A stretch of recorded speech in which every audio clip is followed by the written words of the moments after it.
দুদিন কলরব হবে, চিৎকারও হবে, তারপর আমরা সব ভুলে যাব। কিন্তু যে হারালো তার কি হবে?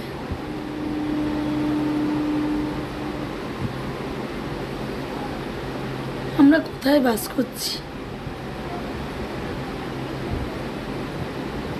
এই সমাজ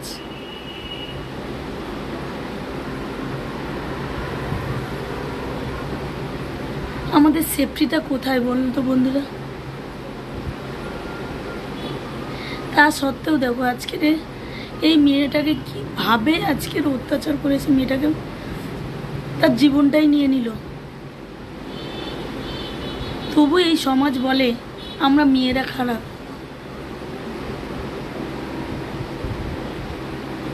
ভাবতেও অবাক লাগে।